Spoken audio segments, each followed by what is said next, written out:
नमस्कार, मैं अमित कुमार स्वागत करता हूं आपके अपने पसंदीदा यूट्यूब चैनल A3 एकेडमी पर। तो बच्चों, जैसे कि आज की क्लास का शेड्यूल थोड़ा सा चेंज किया गया, एक्चुअली थोड़ा सा नहीं, कुछ ज़्यादा ही चेंज किया गया, पूरे 3 घंटे। जैसे कि क्लास अमूमन 7 बजे होती है, लेकिन आज की क्लास 10 बजे हमें रखनी पड़ी। कारण आप सबको पता है कि पूरा दिन सुबह से लेकर के जब से पेमेंट चालू किया गया और जब तक समाप्त नहीं हो गया, यानी कि शाम को 6 बजे तक मैं परेशान रहा आया, मेरी पूरी टेक्निकल टीम परेशान थी, क्योंकि जरूरी था जिन लोगों ने पेमेंट किया उनका पूरा मैच करना, मैच के बाद उनको ग्रुप में बनाकर जोड़ना, ये सारी चीजें करना। ऐसा ना हो कि किसी ने पेमेंट नहीं किया, वो जुड़ गया, वो जुड़ जाएगा चलेगा, लेकिन जिसने पेमेंट किया वो नहीं जुड़ा, ये नहीं चलने वाला है।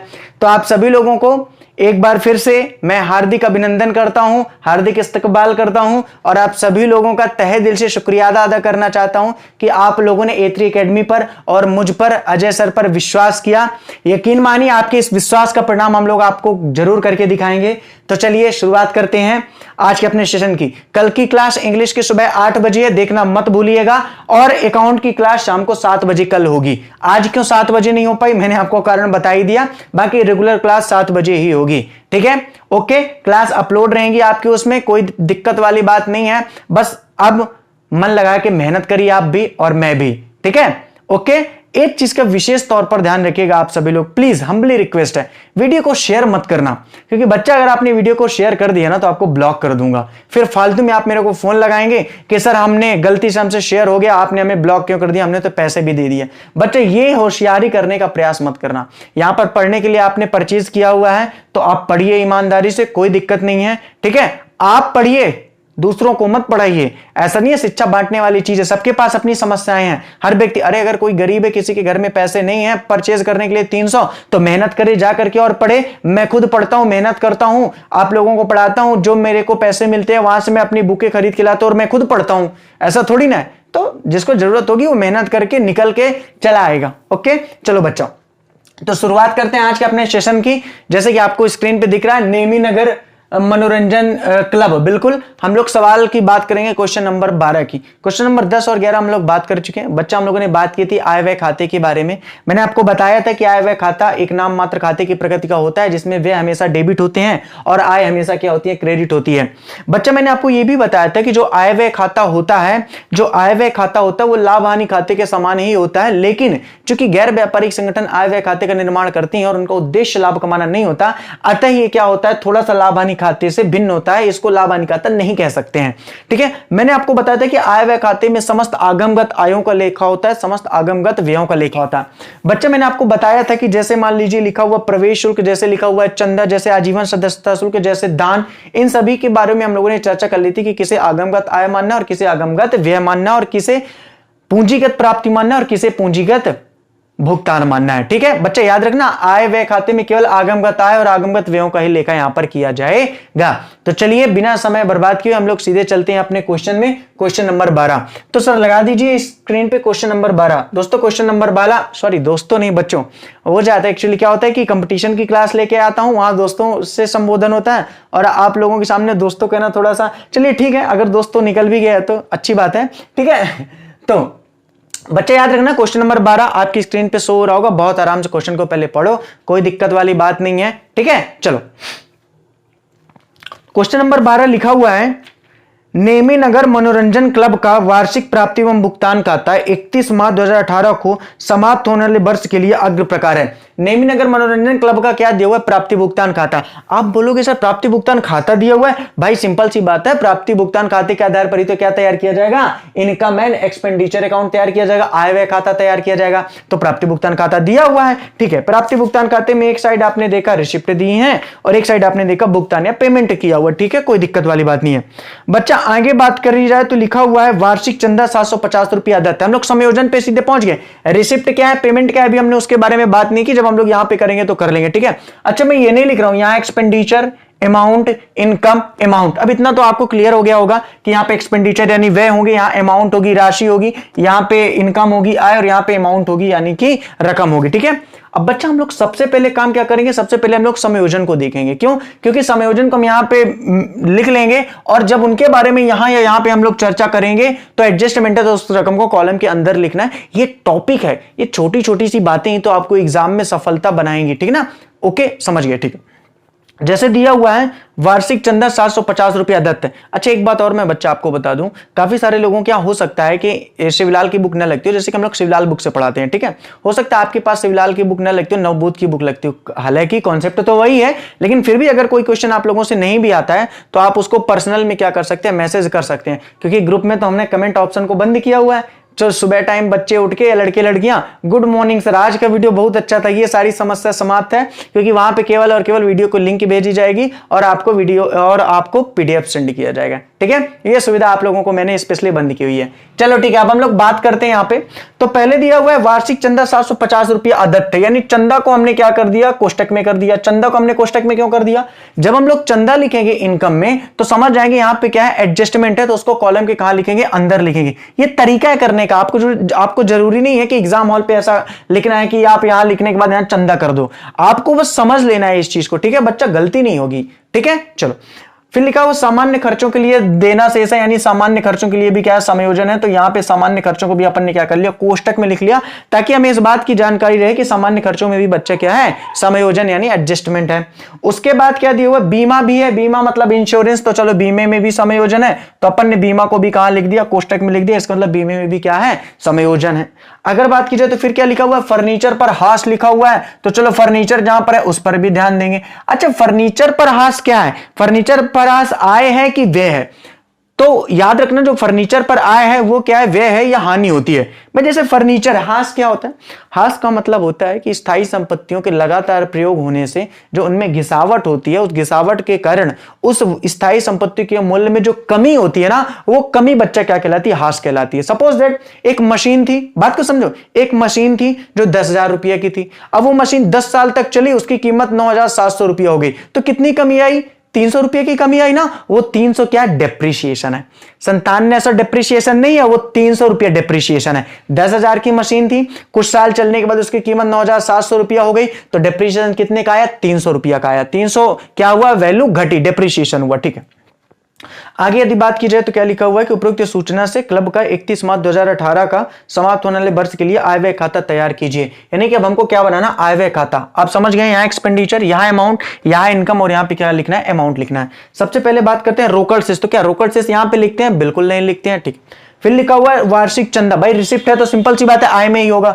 वार्षिक चंदा तो यहां पे लिख लेते हैं, मैंने यहां पे इसलिए नहीं लिखा इनकम, क्योंकि ये फिर यहां नीचे मुझे कम जगह मिलेगी, क्योंकि फिर एक लाइन मुझे खींचना पड़ेगा, ठीक है, तो आप समझ ही गए होगे।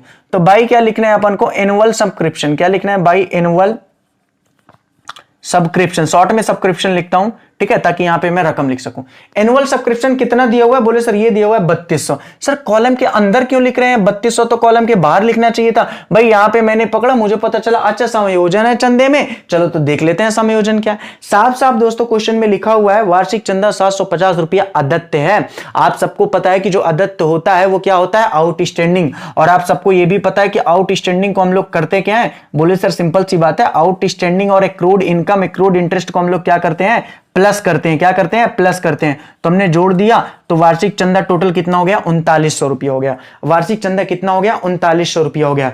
बच्चा एक चीज तो आप, सॉरी 750 है क्या, ओके सॉरी 750 है, तो 750 कर दो इसको, ठीक है, 3950 हो गया, सॉरी 750 था। बच्चे एक चीज आप याद रखना, मोस्टली जो आय व्यय खाता और प्राप्ति भुगतान खाते में डिफरेंस है, पहला ये है कि प्राप्ति भुगतान खाता में किसी भी वर्ष का लेखा कर दिया जाएगा, किसी भी वर्ष की प्राप्ति का लेखा कर दिया जाएगा। प्राप्ति भुगतान खाते में मैटर नहीं करता कि अगर प्राप्ति भुगतान खाता 2018 का बन जाए और अगर पैसे 2017 के मिले हैं तो भी प्राप्ति भुगतान खाते में लिखेंगे, अगर उस वर्ष मिले हैं तो। इसी तरह से भुगतान का भी होता है कि अगर भुगतान 2020 का है और वो 2019 में कर दिया गया और खाता यदि 2019 का बनाया जा रहा है तो उसको भी यहां पे लिखेंगे। लेकिन बच्चा इनकम एंड एक्सपेंडिचर अकाउंट में क्या होता है, यहां पर वही पैसे लिखे जाएंगे, वही आय लिखी जाएगी, वही व्यय लिखे जाएंगे जो उस वर्ष से संबंधित होंगे जिस वर्ष हम लोग आय व्यय खाता बना रहे होंगे। बच्चा समझ रहे हो ना बातों को, जिस वर्ष हम लोग, अब जैसे आय व्यय खाता हम लोग 31 मार्च 2018 का बना रहे हैं, यानी 1 अप्रैल से लगाकर 1 अप्रैल 2017 से लगाकर 31 मार्च 2018 तक के जितने भी खर्चे होंगे और जितने भी आय होंगी उन सब का लेखा यहां पर होगा। अब बच्चा याद रखना, उसमें से कुछ ऐसे भी खर्चे होंगे, कुछ ऐसी भी आय होंगी जो कि वर्ष के अंत में प्राप्त करनी होंगी, इसी वर्ष का था लेकिन नहीं मिला, वो हो जाता है आउटस्टैंडिंग, जिसको अपन क्या कर देते हैं, जोड़ देते हैं। मान लो 750 रुपये चंदा रहा होगा, कब का, बोले सर 2018 का ही, कब? फरवरी 18 का, और वो पैसा नहीं मिला, जबकि मिलना चाहिए था 31 मार्च के अंदर का था, तो वो हमने जोड़ दिया क्योंकि उसी वर्ष का था। भले वो पैसा कब दे रहा, वो मार्च के बाद जून में दे रहा, लेकिन है तो वो उसी साल का, इसलिए उसको अपन क्या कर दिया, जोड़ दिया। समझ गए इस बात को अपन? इसी तरीके से व्यय में भी होता है, ठीक है। आगे अगर बात करते हैं तो फिर क्या लिखा हुआ है, आजीवन सदस्यता शुल्क। आजीवन सदस्यता शुल्क का मतलब होता है बाय लाइफ मेंबरशिप फीस। क्या होता है? बाय लाइफ मेंबरशिप फीस, ठीक है, बाय लाइफ मेंबरशिप फीस। कितनी दी हुई है? बोले सर लाइफ मेंबरशिप फीस दी हुई है, कितनी? ये दी हुई है बच्चा आपका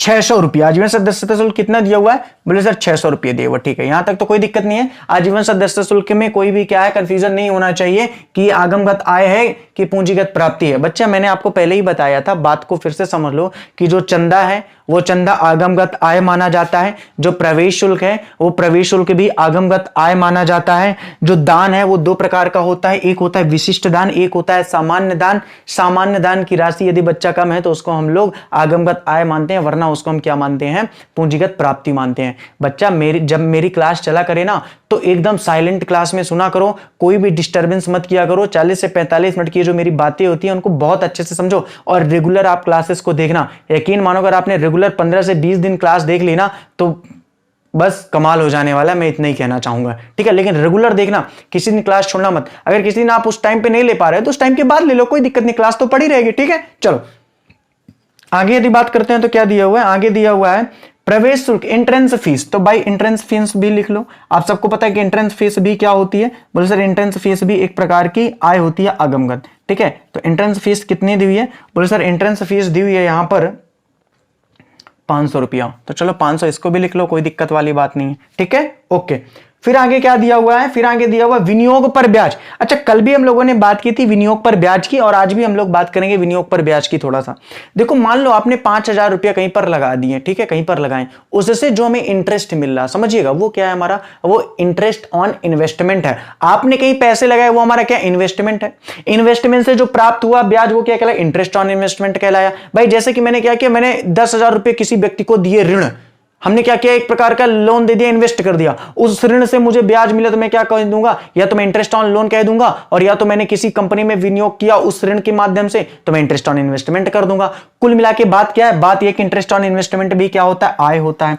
याद रखना है, इन्वेस्टमेंट आय नहीं होती है, इंटरेस्ट ऑन इन्वेस्टमेंट होती है। जिस तरह से फर्नीचर कोई भी आय या व्यय नहीं माना जाएगा, लेकिन बच्चा अगर वो डेप्रिसिएशन है तो वो व्यय जरूर माना जाएगा। तो उसी तरीके से इंटरेस्ट ऑन इन्वेस्टमेंट यानी जो इन्वेस्टमेंट का ब्याज हुआ है वो यहां पर लिखेंगे। और कितना दिया हुआ? बोले सर 350, तो यहां पे 350 को हम लोग लिख देंगे, कोई भी समायोजन नहीं है, पहले ही क्वेश्चन ने अपन क्लियर कर चुके हैं, यहां पर मेंशन कर चुके हैं जिन जिन में समायोजन है। ओके बच्चा, ठीक है। चलो फिर दिया हुआ है विविध प्राप्तियां यानी कि सन्ड्री रिसिप्ट, इसको भी अपन लिख लेते हैं, सन्ड्री रिसिप्ट को भी, ठीक है, विविध प्राप्तियां।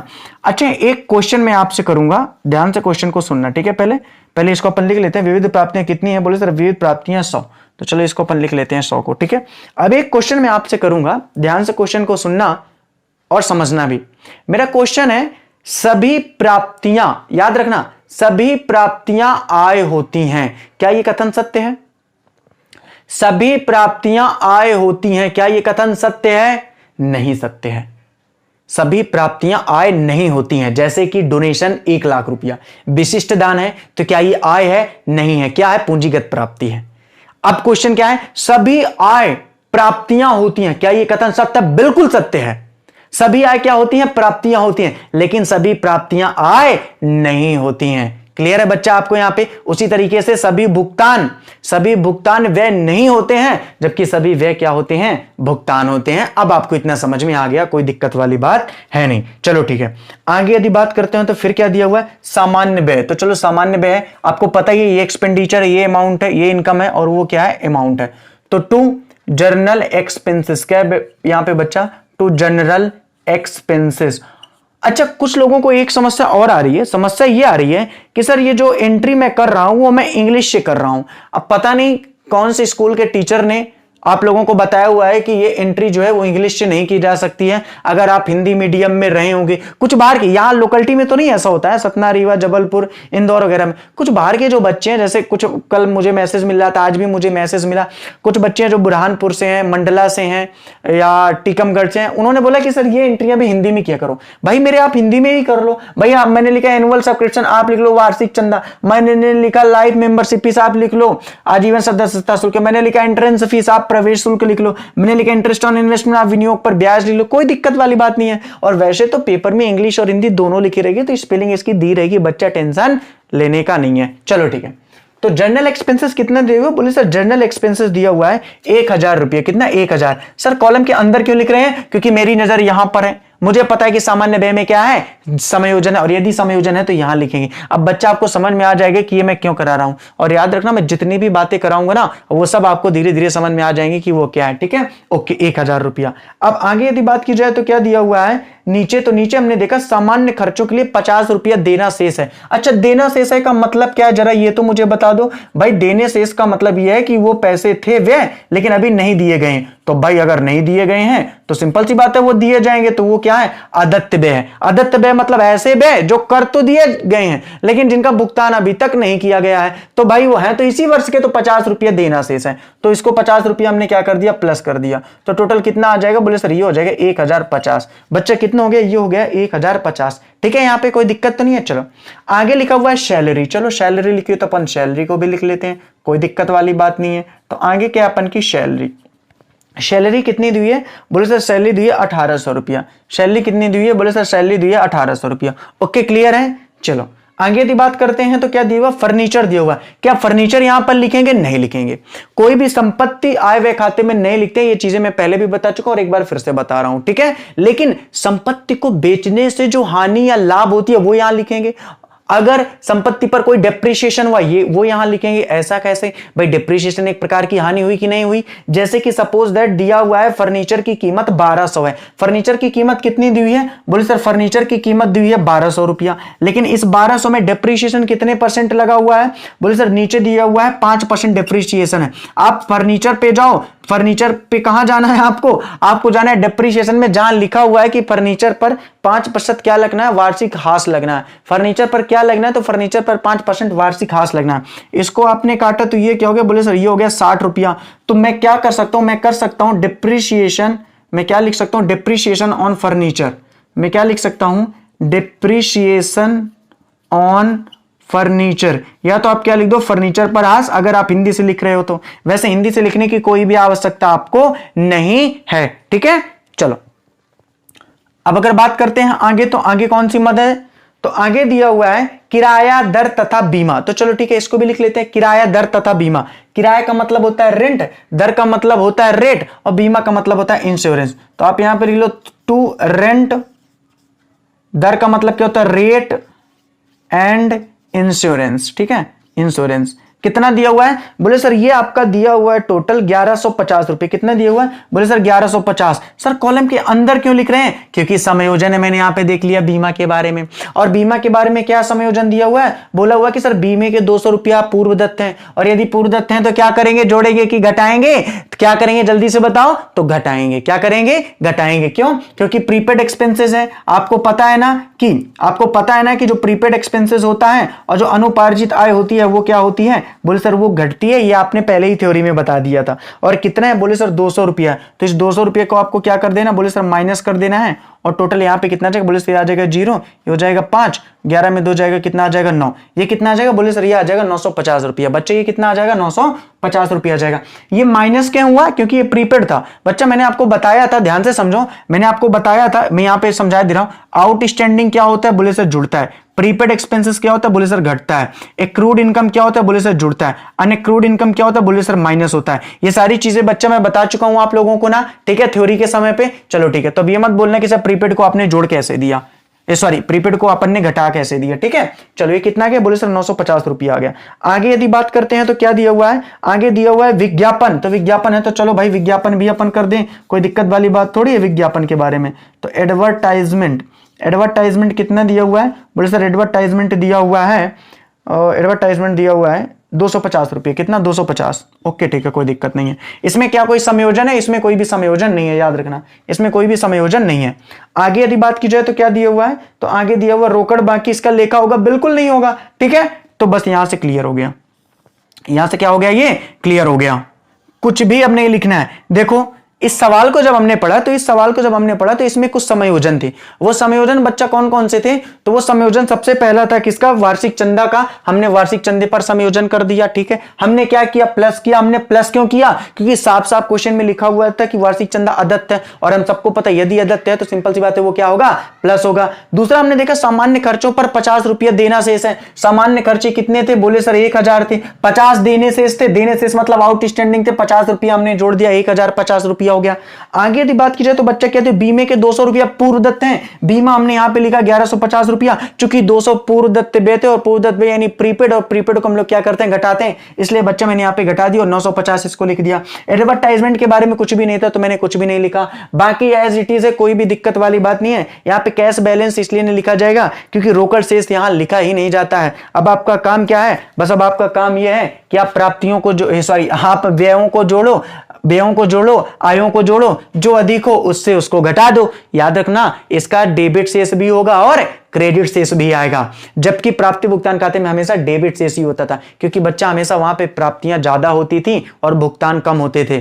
ठीक है, देखिए आप अकाउंट तो पढ़े होंगे, हो सकता है इस लॉकडाउन में आपके टीचर कहीं से आपने मैटर उठाया होगा, लेकिन जो चीज मैं आपको बता रहा हूं ना, आप प्लीज मेरा वीडियो 40 से 45 मिनट बहुत शांति से सुना करो, बहुत शांति से, और फिर रियलाइज किया करो आपके पास तो ये वीडियो पड़ी रहेंगी, एक बार फिर से आप वीडियो को देख सकते हो, 2 बार देख सकते हो, 3 बार देख सकते हो। बस इतना याद रखना कि वीडियो को शेयर मत करना। मेरी ईमानदारी का, मेरी मेहनत का फल किसी और को मत देना जिसने पेड नहीं किया हुआ है।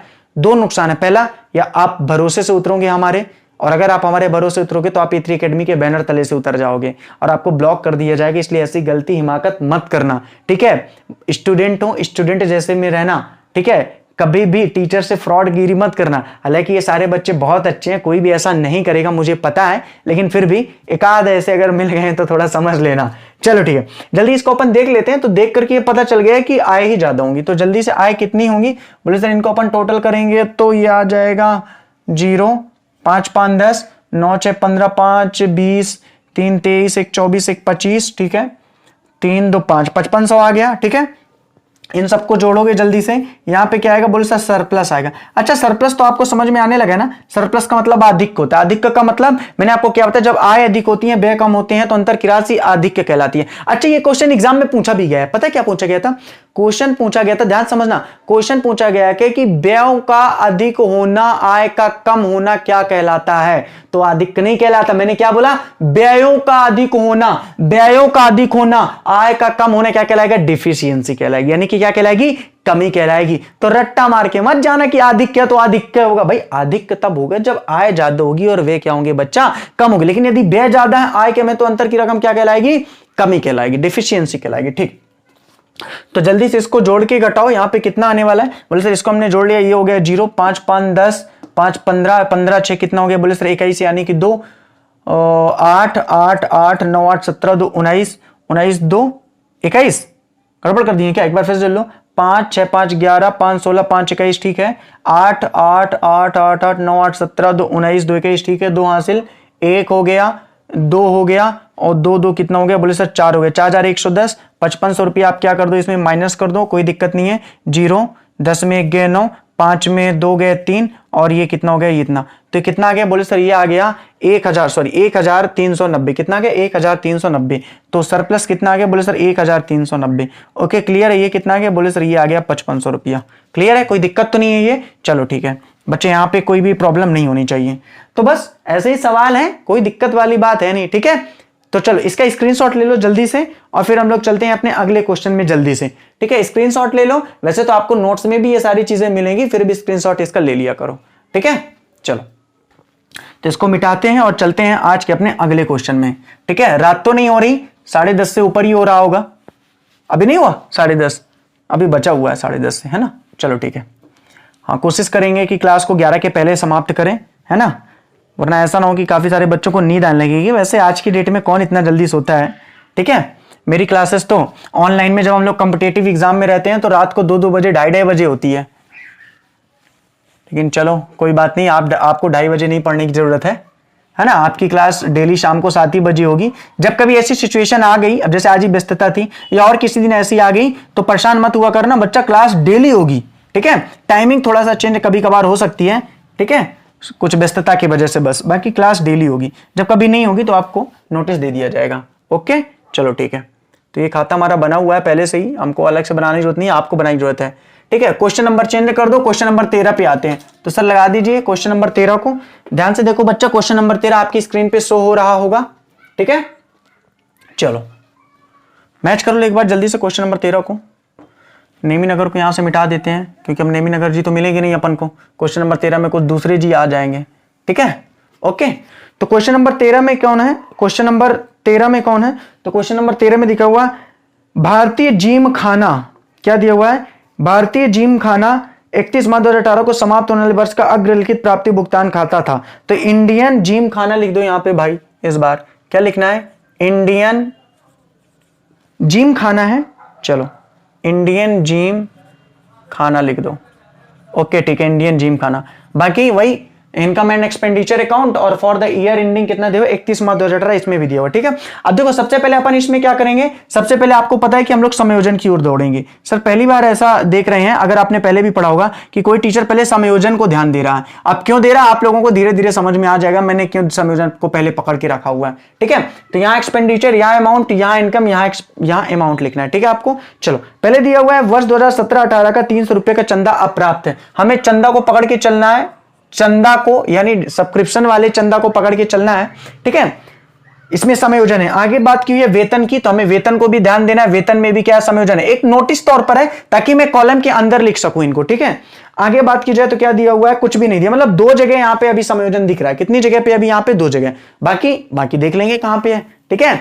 आपको कैसी क्लास लगा करती है इसके बारे में कमेंट भी किया करिए, ठीक है, कि आपको वीडियो कैसा लगा करता है। चलो तो बात करते हैं, स्टार्ट करते हैं। पहला दिया हुआ डोनेशन कितना, 50,000। अब देखो ये जो दान है 50,000, क्या ये सामान्य दान है, क्या इसकी राशि कम है, नहीं है, तो इसको हम लोग क्या यहां लिखेंगे, नहीं लिखेंगे। सर क्या बात करते हैं, क्यों नहीं लिखेंगे भाई, मैंने बताया था दान 2 प्रकार का होता है, सामान्य दान और विशिष्ट दान। विशिष्ट दान होता है जो भवन निर्माण के लिए होता है, अच्छी खासी राशि होती है। सामान्य दान 2 प्रकार का होता है, एक होता है कम राशि वाला, एक होता है अधिक राशि वाला। हम सबको पता है कि कम राशि नहीं है, ये विशिष्ट दान है, इसलिए इसका लेखा यहां पर नहीं करेंगे, तो हमने नहीं किया 50,000 का लेखा यहां पर, क्लियर है, ओके। और यदि आपने 50,000 का लेखा कर दिया तो क्या आपका गलत हो जाएगा, बिल्कुल गलत नहीं होगा। बस नीचे आपको एक नोट लिखना पड़ेगा, क्या नोट लिखना पड़ेगा कि हमने इस दान को आगमगत आय माना, इसलिए हमने यहां लेखा कर दिया, आपका बिल्कुल गलत नहीं होगा, समझ रहे हो आप इस बात को, ठीक है। चलो लेकिन आपको यहां पे नहीं लिखना है, क्यों नहीं लिखना है, क्योंकि ज्यादा राशि है इसलिए।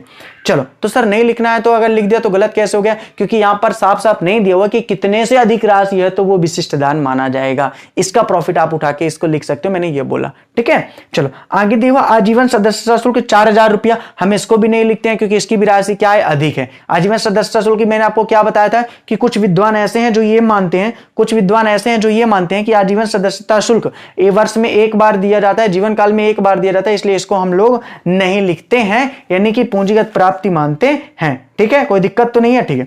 आगे यदि बात की जाए तो क्या लिखा हुआ है, आगे लिखा हुआ चतुष्कोणीय खेल प्रतिद्वंदी फंड, इसका भी लेखा नहीं होगा क्योंकि आपने कहीं पर भी आय व्यय खाते में ऐसे व्ययों को और ऐसे आयों को नहीं देखा, और यदि नहीं देखा तो आपको उसका लेखा नहीं करना है, और यदि आपने कर दिया तो बस आपको एक नोट लगा देना, मतलब यहां दिक्कत होने वाली कोई बात है नहीं। बस इनकम एंड एक्सपेंडिचर अकाउंट में बच्चे यही सबसे अच्छी बात है कि अगर आपने कोई भी मद लिख दी जो आपको कंफ्यूजन में है कि वो प्राप्ति है कि आय है, क्योंकि विद्वान खुद एक मत नहीं है कि वो प्राप्ति है कि आय है, आप लोग थ्योरी उठा के देखिएगा, आपको पता चल जाएगा कि वहां पर प्रवेश शुल्क के बारे में, वहां पर आजीवन सदस्यता शुल्क के बारे में क्या लिखा हुआ है, समझ जाए बच्चा, ठीक है। चलो आगे दिया हुआ है आगमगत प्राप्तियां, चंदा दिया हुआ, भाई चंदा है तो चंदा को तो लिख लो, तो यहां पे क्या लिख दिया, बाई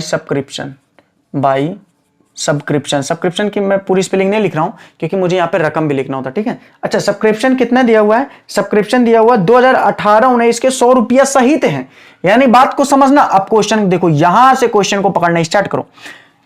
चंदा कितना दिया, 3200 रुपया, 2018-19 का सहित है, मतलब इसको अपन को क्या कर देना, माइनस, क्योंकि हम तो 2017-18 का खाता बना रहे हैं ना, और 100 रुपया इसमें एक्स्ट्रा जुड़ा हुआ है, किसका, बोले सर 18-19 का, तो इसको हमने माइनस कर दिया क्योंकि ये क्या था, बोले सर ये अनएक्रूड था। ये क्या था, अनएक्रूड था, यानी कि अर्जित नहीं था, अनुपार्जित नहीं था, और फिर भी मिल गया। कितना है, बोले सर ये है 100 रुपया है, 100 रुपया। तो इसको आप 100 रुपया यहां पे क्या कर दो, माइनस कर दो। ये तो आप इसको एडवांस भी लिख सकते हो, उसमें कोई दिक्कत नहीं है, क्योंकि अतिरिक्त है तो आप एडवांस भी लिख सकते हो। अगर आपने अनएक्रूड लिख दिया वो भी बात ही की है, ठीक है, तो परेशान मत हुआ करना। 100 रुपया एडवांस है, कैसे पता चला एडवांस है भाई, साफ साफ क्वेश्चन में लिखा हुआ है कि 2018-19 के 100 रुपया सहित हैं। इसका मतलब क्या है, इसका मतलब यह है कि एक साल का 100 रुपया इसमें एक्स्ट्रा जोड़ दिया गया है, उस एक साल को हमने यहाँ पे माइनस कर दिया, क्योंकि खाता हम लोग यहाँ पे 1 अप्रैल 2017 से 31 मार्च 2018 का बना रहे हैं। और जब हम लोग 1 अप्रैल 2017 से 31 मार्च 2018 का खाता बना रहे हैं तो सिंपल सी बात है, उसी के बीच के हम लोग खर्चे और आय लिखने वाले हैं। ये तो आपको पता ही चल गया होगा, ठीक है। आगे क्या दिया हुआ है, तो आगे दिया हुआ है चंदा 300 रुपया अप्राप्त है, तो इसको क्या कर देना, यहां पे हमने कर दिया कितना, बोले सर 3000 रुपया, और यहां पे हमने क्या कर दिया, आउटस्टैंडिंग। अब आप कहोगे सर ये आउटस्टैंडिंग क्या है, या तो आप इसको एक्रूड भी लिख सकते हो, ठीक है, क्योंकि अप्राप्त है तो आप इसको एक्रूड भी लिख सकते हो, इसमें भी कोई दिक्कत नहीं है। कितना है, बोले सर ये एक्रूड है 300 रुपया, तो यहां पे लिख दो 300, ठीक है। टोटल कितना हो जाएगा, बोले सर ये टोटल हो जाएगा 3300। अब आप लोगों में से बहुत सारे लोगों के मन में कई सारे सवालात उठने लगे होंगे। पहला सवालात, सर आपने 100 रुपया माइनस क्यों किया, और दूसरा सवाल, सर आपने 300 रुपया प्लस क्यों किया। ध्यान से देखो, नीचे समायोजन में लिखा हुआ है चंदा, क्या लिखा हुआ है, 300 रुपया अप्राप्त है। अप्राप्त का मतलब क्या होता है, अप्राप्त का मतलब होता है एक्रूड है। अप्राप्त का मतलब क्या होता है, एक्रूड है, ठीक है। अगर शेष होता तो आउटस्टैंडिंग लेते, इसीलिए मैंने वहां पे पहले आउटस्टैंडिंग लिखा, ठीक है। अप्राप्त है तो वो 300 रुपया हमने प्लस कर दिया, क्योंकि अप्राप्त थे। अप्राप्त मतलब इस साल के थे जो अभी तक प्राप्त नहीं हुए हैं, तो मैंने यहां पे प्लस कर दिया 300। फिर जहां पे चंदा लिखा हुआ, वहां पर कोष्टक में लिखा हुआ है कि 2018-19 के 100 रुपया शामिल है। शामिल किस पर है, शामिल इस 3200 पर है, यानी 3200 रुपया पर 2018-19 का भी 100 रुपया शामिल है, इसलिए हमने 100 रुपया यहां से क्या कर दिया, इसको माइनस कर दिया। तो आपको समझ में आया, एडवांस का मैंने माइनस कर दिया, और जो इस वर्ष का था अप्राप्त था। अप्राप्त का मतलब यह कि जो अर्जित तो किया जा चुका है लेकिन अभी तक प्राप्त नहीं हुआ, लेकिन वह है किस वर्ष का, 2018 का, ठीक है। तो इसलिए हमने इसको क्या कर दिया, जोड़ दिया।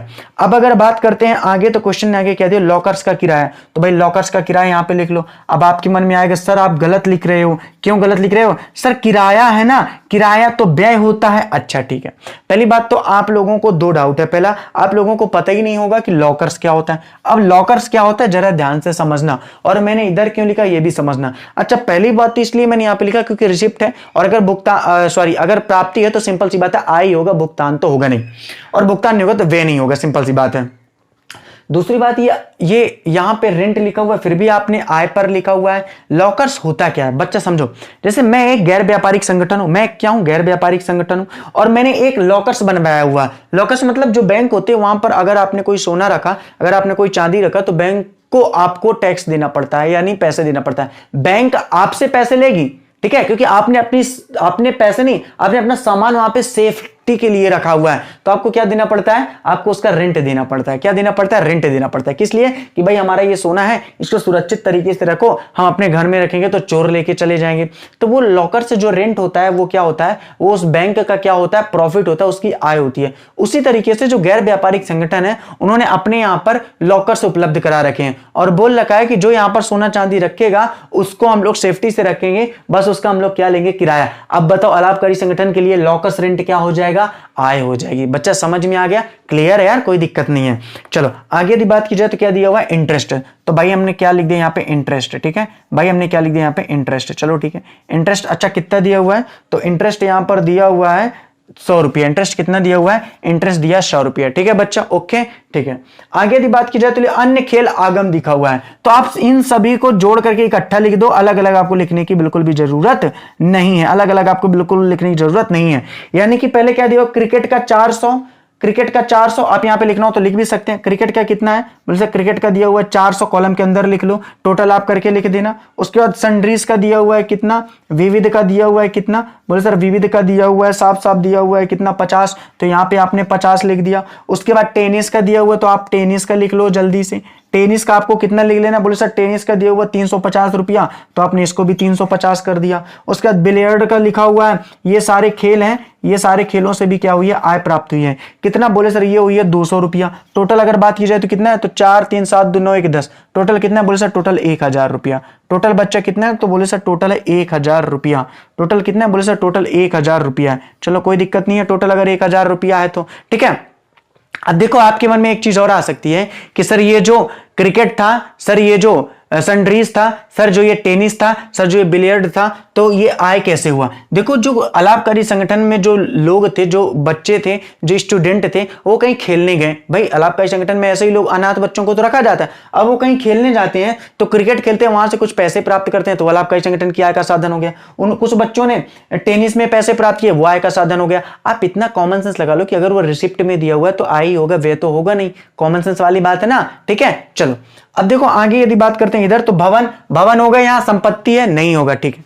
आगे बात करते हैं चतुष्कोण खेल प्रतिद्वंदिता का व्यय होगा, नहीं होगा, ऐसा कोई खर्चा मैंने पढ़ा ही नहीं है। मतलब आय व्यय खाते में नहीं पढ़ा तो नहीं लिखना है, सिंपल सी बात है, जो आपने पढ़ा ही नहीं है तो। आगे फर्नीचर यहां लिखेंगे, नहीं लिखेंगे। फर्नीचर पर हाथ यहां लिखते हैं तो क्या डिप्रिसिएशन दिया हुआ है, नहीं दिया हुआ तो नहीं लिखेंगे। आगे बात की जाए क्या दिया हुआ है, सैलरी, सैलरी लिखेंगे, बिल्कुल लिखेंगे सैलरी के बारे में, भाई क्यों नहीं लिखेंगे। तो यहां पे लिखो सैलरी। सैलरीज कितनी लिखना है, बोले सर सैलरी हमको लिखना है, ध्यान से समझना, सैलरी लिखना है 1800। और सैलरी लिखना कहां पे, बोले सर सैलरी लिखना कॉलम के अंदर। सैलरी कहां पे लिखना, बोले सर सैलरी लिखना कॉलम के अंदर, क्योंकि वेतन पे क्या है, वेतन पे एडजस्टमेंट है, वेतन पे बच्चा क्या एडजस्टमेंट है, ठीक है। एडजस्टमेंट कितना है, ध्यान से समझना, वेतन पे एडजस्टमेंट दिया हुआ है तो नीचे लिखा हुआ है कि 170 रुपया वेतन बकाया है, तो 100 बकाया है तो इसको क्या लिख दो, आउटस्टैंडिंग। कितना, बोले सर 170, जोड़ दो जल्दी से इसको, तो ये कितना हो गया, बोले सर ये हो गया 1970 रुपया, ठीक है। आउटस्टैंडिंग था इसलिए हमने इसको क्या कर दिया, प्लस कर दिया।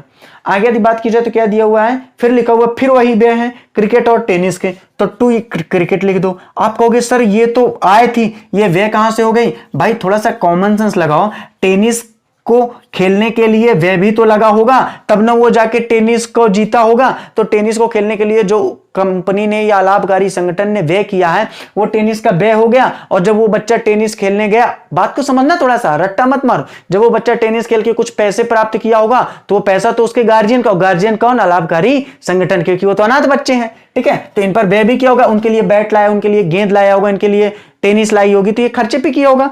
तो अगर बात की जाए तो क्रिकेट पर कितना है, बोले सर क्रिकेट पर किया हुआ है 600 रुपया, क्रिकेट पर कितना है 600 रुपया है। और अगर बात की जाए टेनिस पर कितना है, तो बोले सर टेनिस पर किया हुआ है 540 रुपया। टेनिस पर कितना किया हुआ है, बोले सर टेनिस पर है 540 रुपया, ठीक है। अगर बात की जाए तो आगे क्या दिया हुआ है, तो आगे दिया हुआ है बीमा के बारे में, इंपॉर्टेंट लाइन, सबसे इंपॉर्टेंट लाइन है इसकी, ठीक है, इसको ध्यान से समझना। इंश्योरेंस के बारे में क्या दिया हुआ है, बीमा के बारे में दिया हुआ है कि बीमा 31 दिसंबर 2018 तक का 360 रुपया है। यार हद हो गया यार, क्यों हद हो गया, कॉलम के अंदर क्यों लिख दिया, क्योंकि ये 31 दिसंबर 2018 तक का है। हम लोग खाता 31 मार्च 2018 तक का बना रहे हैं, ये बीमा 31 दिसंबर 2018 तक का है। इसका मतलब 9 महीने का बीमा एक्स्ट्रा दिया हुआ है। कहां से पता चला सर, भाई अप्रैल 31 मार्च के बाद अप्रैल आया, मई, जून, जुलाई, अगस्त, सितंबर, अक्टूबर, नवंबर, दिसंबर, 9 महीने का बीमा क्या दे दिया, एडवांस। और एडवांस का मतलब क्या है, प्रीपेड। तो ये क्या है, प्रीपेड इंश्योरेंस है, ये प्रीपेड एक्सपेंसेस है, तो इसको माइनस करना है। कितना माइनस करना है भाई, 360 में 9 महीने का दिया तो 9/12 कर दो, तो 12 36 कितना, 270। 270 जब आप घटाओगे तो कितना निकल के आएगा, बोले सर ये निकल के आएगा 90 रुपया। और अब बच्चा भी ये 90 रुपया क्या हो जाएगा, 90 रुपया उस वर्ष का क्या हो जाएगा, बीमा हो जाएगा, यानी कि 1 अप्रैल से 31 मार्च तक का, 1 अप्रैल से 31 मार्च तक का बीमा बच्चा कितना हो जाएगा, 90 रुपया हो जाएगा। कितना हो जाएगा, 90 रुपया हो जाएगा। इस बात में किसी को दिक्कत है, 90 रुपया कहां से आया, समझ में आ गया ना, क्लियर है ना। 90 कहां से आया भाई, इंश्योरेंस कितना है, 360 है, कब तक का है, 31 दिसंबर 2018 तक का है। 31 दिसंबर याद रखना, कब का है, 31 दिसंबर 2018। हम लोग खाता कब तक का बना रहे हैं, 31 मार्च 2018। कितने महीने का एक्स्ट्रा दिया हुआ है इसमें, 9 महीने का। तो ज्यादा दिया है कि पहले का, बोले ज्यादा है, तो 9 महीने का निकाल लिया। 9 महीने का कहां से निकला, बोले सर 360 था, 9 बटे हमने क्या कर दिया 12। अगर 4 महीने का एक्स्ट्रा होता तो 4/12, इसको काट दिया, 12 3 36 और 9 3 27, कितना आ जाएगा बच्चा, 270 आ जाएगा। और 270 को जब हम घटा देंगे तो बच्चा यहां पे क्या आ जाएगा, यह आ जाएगा 90। कितना आ जाएगा, 90 आ जाएगा, ठीक है, ओके। अब सवाल थोड़ा सा हल्का ट्रिपिकल तो होंगे, लेकिन इतनी दिक्कत वाली बात नहीं। एक या दो बार अगर आपने वीडियो को देख लिया तो निश्चित रूप से आप लोगों से बन जाएगा, कोई दिक्कत वाली बात यहां पर है नहीं। ठीक है बच्चा, चलो आगे बढ़ते हैं। तो आगे क्या दिया हुआ है, आगे दिया हुआ है बगीचे पर व्यय। तो ठीक है, बाकी जो व्यय है उसको जल्दी से लिख लो, बाय टू गार्डनिंग एक्सपेंसेस। अच्छा, गार्डनिंग एक्सपेंसेस। अच्छा, इसकी स्पेलिंग पूरी नहीं लिखा करता हूं तो दिक्कत तो नहीं होती है ना। ठीक है, आप लिख भी सकते हो एक्सपेंसेस वगैरह जो भी है। गार्डनिंग एक्सपेंसेस कितना बच्चा लिखा हुआ है, 170। गार्डनिंग एक्सपेंसेस कितना है, 170 है। आगे यदि बात की जाए तो क्या दिया हुआ है, मुद्रण व लेखन का खर्चा है, तो प्रिंटिंग एंड स्टेशनरी का खर्चा है। तो ठीक है, इसको भी जल्दी से कर दो, प्रिंटिंग एंड स्टेशनरी। ठीक है, तो प्रिंटिंग एंड स्टेशनरी जब आपने किया तो इसका कितना आ जाएगा, बोले सर प्रिंटिंग एंड स्टेशनरी का आपका आ जाएगा 30 रुपया। कितना है, बोले सर ये मुद्रण एवं लेखन सामग्री का है 30 रुपया। ठीक है, आगे दिखा हुआ है पोस्टेज का दिया हुआ है, तो पोस्टेज का लिख दो, टू पोस्टेज। ठीक है, पोस्टेज का कितना है, बोले सर पोस्टेज का दिया हुआ है टोटल अगर बात की जाए तो ये 250 रुपये दिया हुआ। कितना दिया हुआ है, बोले सर ये दिया हुआ है 250 रुपया। आगे यदि बात की जाए तो क्या दिया हुआ है, अन्य व्यय, other expenses. To other expenses है तो इसको भी लिख लो जल्दी से। अदर एक्सपेंसेस कितना आ जाएगा, बोले सर अदर एक्सपेंसेस यहाँ पर आ जाएगा अपन का 150 रुपये। कितना आ जाएगा बच्चा, 150 रुपये। ठीक है, कोई दिक्कत तो नहीं है सर, कोई दिक्कत नहीं है। आगे यदि बात की जाए तो क्या दिया, विनियोग दिया हुआ है 18,000 रुपया। विनियोग यहाँ पर आएगा, बिल्कुल नहीं आएगा। क्या विनियोग यहाँ पर आएगा, जल्दी से कमेंट करो, क्या विनियोग यहाँ पर आएगा, बिल्कुल नहीं आएगा। क्यों विनियोग नहीं आएगा, विनियोग एक संपत्ति है और संपत्ति का लेखा यहां पर नहीं किया जाता है। तो बच्चा कोई दिक्कत तो नहीं है ना, बहुत सिंपल था। सब्सक्रिप्शन में एडवांस था 100 रुपया शामिल था, अगले वर्ष तक का मैंने घटा दिया। 300 रुपया इसी वर्ष का था जो अप्राप्त था, अप्राप्त था मतलब प्राप्त नहीं हुआ था, इसी वर्ष का था, मैंने जोड़ दिया। लॉकर्स रेंट मैंने बताया 100 रुपया यहाँ पे कैसे आया, इंटरेस्ट मैंने बताया, रिसिप्ट ये थी, मैंने बताया क्रिकेट को खेलते समय जो बच्चा कुछ पुरस्कार प्राप्त करके लाता है, जैसे वो बच्चा इंडियन टीम से खेलने चला गया, मैन ऑफ द मैच पाया, मैन ऑफ द मैच में 50,000 रुपया पाए मान लो सपोज दैट। अब वो 50,000 रुपया कौन लेगा, बोले सर अनाथालय का आदमी लेगा जो अनाथालय आश्रम खोला हुआ है, यानी कि लाभकारी संगठन लेंगे। तो ये उनके व्यय हो गए, सॉरी ये उनकी आय हो गए। अब क्रिकेट में खेलने के लिए उस बच्चे के लिए अगर उसने पैड लाया होगा, मतलब जो अपन क्या करते हैं लगाते हैं, होता है ना बॉल ना लगे अपन के पैर में, ठीक है ना। और अगर अपन बात की जाए तो क्या लगाते हैं, हेलमेट लगाते हैं अपन, क्या लगाते हैं अपन, बैट लेते हैं, गेंद, तो इन पर खर्चा भी होगा, इसीलिए मैंने यहाँ पे क्रिकेट और टेनिस पर खर्चा भी दिखा दिया। आगे ठीक है, इसमें कोई दिक्कत नहीं। सैलरी के बारे में क्या था, सैलरी के बारे में साफ साफ दिया हुआ था कि जो वेतन है वो क्या है 170 रुपये देना बकाया, और देना बकाया है का मतलब क्या होता है कि आउटस्टैंडिंग है, तो मैंने यहाँ पे प्लस कर दिया। क्रिकेट टेनिस बता दिया। इंश्योरेंस 360 था, साफ साफ लिखा हुआ है बच्चे की जो बीमा था वो 31 दिसंबर 2018 तक का था। अब एक बात बताओ, हम खाता जब 31 मार्च 2018 का बना रहे हैं और आपको यह भी पता है कि आय व्यय खाते में वही पैसा लिखा जाएगा, वही खर्चा लिखा जाएगा जो उस वर्ष का हो, तो 31 दिसंबर तक का कहां से बीमा आ गया भाई, तो उसको अपन ने क्या कर दिया माइनस, कितने महीने का माइनस, 31 मार्च से 31 दिसंबर कितने महीने होते हैं, 9 महीने, तो 9/12 हमने निकाला। तो 360 का यदि हम 9/12 निकालेंगे तो हमारा कितना आएगा, बोले सर ये हमारा निकलेगा 270। बच्चे ये 270 क्या है, प्रीपेड है, हमने प्रीपेड घटा दिया। सर प्रीपेड हुआ कि एडवांस हुआ, एडवांस भी करके घटा सकते हो क्योंकि ये पैसा हो तो अगले साल का है, अगले साल का मतलब है 2018 के, लेकिन 9 महीने एक्स्ट्रा का है। 31 मार्च 2018 क्लोजिंग डेट है, ये क्लोजिंग डेट है, खाता 1 अप्रैल से खुला होगा और 31 मार्च 2018 क्या रहा होगा, क्लोजिंग डेट रहा होगा। ठीक है, आगे बात करते हैं गार्डनिंग एक्सपेंसेस, प्रिंटिंग, पोस्टेज, यहां तो कोई दिक्कत होने वाली है नहीं। तो बस करना है क्या है, करना कुछ नहीं है, जल्दी से इनको क्या कर लेना, अपन को जोड़ लेना है, जल्दी से इनको अपन को क्या कर लेना है, जोड़ लेना है। आपने इन सबको जोड़ा तो आपका टोटल कितना आएगा, बोले सर ये टोटल आने वाला है 33, 34, 35, 35, 10, 45, कितना आने वाला है 4500। ठीक है, कहीं एक बार कुछ मिस्टेक्स तो नहीं किया हुआ है, एक बार फिर से 33, 1, 34, 1, 35, एक बार फिर से उसको अपन मैच कर लो, कुछ गड़बड़ तो नहीं किया। 4, 3, 7, 2, 9, 1, 10, ठीक है 1000 हो गया। ठीक है, इंटरेस्ट का भी हमने 100 रुपये लिखा हुआ है, ओके कोई दिक्कत नहीं है। आगे अपन ने इसको 3400, यहां पे मैंने कुछ गड़बड़ किया हुआ है क्या, एक सब्सक्रिप्शन कितना है 3200 है, 300 रुपया 100 रुपया अपन ने माइनस कर दिया तो कितना आ जाएगा 3100। ओहो सेट यार, यहां पे तुम लोगों ने बताया भी नहीं मेरे को, पूरा सवाल डिस्टर्ब हो गया थोड़ा सा। 3100 आएगा ना बच्चे, ये 3100, सॉरी बाय मिस्टेक मैंने ध्यान नहीं दिया, 3100 और ये 3400 हो जाएगा। सो सॉरी यार, सो सॉरी प्लीज, है ना भाई। 3200 में 100 जाएगा तो 3100 आएगा ना, गलती से कुछ ने कमेंट किया था 3100 आएगा, 31 3 कितना हो जाएगा 3400, सॉरी ठीक है। तो 34 1 35 36 10 कितना हो जाएगा 4600, ये कितना हो जाएगा टोटल 4600। ठीक है, इसको 4600 में क्या कर देना, जोड़ के घटा देना, 2 क्या आ जाएगा सरप्लस आ जाएगा, 2 क्या आ जाएगा, बोले सर 2 सरप्लस आ जाएगा। ठीक है, कितना आ जाएगा, बोले सर 2 सरप्लस आ जाएगा। ठीक है, 2 क्या आ जाएगा, बोले सर सरप्लस आ जाएगा। ठीक है, ये ऊपर लिख देता हूं, ये हो सकता है आपको नहीं दिख रहा हो, ये 4600 टोटल हुआ यहाँ पे, ठीक है, ये 4600 टोटल हुआ। कितना टोटल हुआ? 4600। ठीक है, अब इस 4600 में जब आप इन सबको घटाओगे तो आपका जो सब्सक्रिप्शन सरप्लस आएगा वो कितना आएगा? वो आएगा 800 रुपये। कितना आएगा? वो आएगा 800 रुपये। ठीक है, 800 ही आएगा ना, बिल्कुल 800 आएगा। टोटल कितना आ जाएगा? बोले सर 4600 रुपये आ जाएगा। ठीक है, इतना तो आप कर ही सकते हो। इन सबको जोड़ करके 4600 घटा देना, कितना आ जाएगा? 800 रुपये आ जाएगा। कितना आ जाएगा बच्चा? 800 रुपये आ जाएगा। कोई दिक्कत वाली बात यहाँ पे है नहीं। ठीक है, ओके, चलो तो क्लास को आज यहीं पे समाप्त करते हैं। ठीक है, क्योंकि समय थोड़ा सा आज ज्यादा हो जाएगा, रात हो जाएगी। अच्छा, कल इसके आगे वाला सवाल आप लोग लगाना, बन जाए तो ठीक है, नहीं बनेगा तो हम कल भी बात करेंगे। ठीक है, और बच्चे इंपॉर्टेंट क्या है, आप लोग आए हुए खाता बहुत अच्छे से पढ़ लो, प्राप्ति भुगतान खाते के सारे सवाल लगा डालो। ठीक है, जितने प्राप्ति भुगतान खाते के मैंने बताए हुए हैं। ठीक है, इसके लिए मैं सॉरी बोलता हूं कि 3200 में 100 घटेगा तो 3100 आएगा। किसी ने कमेंट किया था, मैंने ध्यान नहीं दिया, तो यहाँ पे 3100 आएगा। 300 जोड़ दिया तो 3400। ये बाई मिस्टेक मेरे से हो गया। भाई मैं भी इंसान हूं, ऐसी छोटी गलतियां मेरे से भी हो सकती हैं। ठीक है, तो चलो ठीक है, इंसान वही है जो अपनी गलतियों से सबक सीखे। मैं बिल्कुल सबक सीखूंगा कल फिर से एक बार, है ना। चलो ठीक है, तो बाकी बातें मुलाकातें बच्चा हमारी आपसे कल होती हैं। ठीक है, कल हम लोग इस चैप्टर को समाप्त कर देंगे। चिट्ठा हम लोग इसका नहीं पढ़ेंगे क्योंकि एग्जाम में कभी नहीं पूछा जाता है। ओके, मैं आपको जितना पढ़ा रहा हूं एज इट इज आपको उतना पढ़ के जाना है। जबरदस्ती का कोई भी ज्ञान प्राप्त करने की जरूरत नहीं है। ठीक है, क्योंकि 5 नंबर के सवाल में केवल या तो आय व्यय खाता बनाने के लिए आएगा और या तो रिसिप्ट एंड पेमेंट अकाउंट बनाने के लिए आएगा। ओके, ठीक है, चलो तो कल फिर मिलते हैं हम लोग शाम को 7 बजे। याद रखिएगा, आपने मुझे सुना, आप सभी लोगों का तहे दिल से शुक्रिया। Thank you and good night all of you.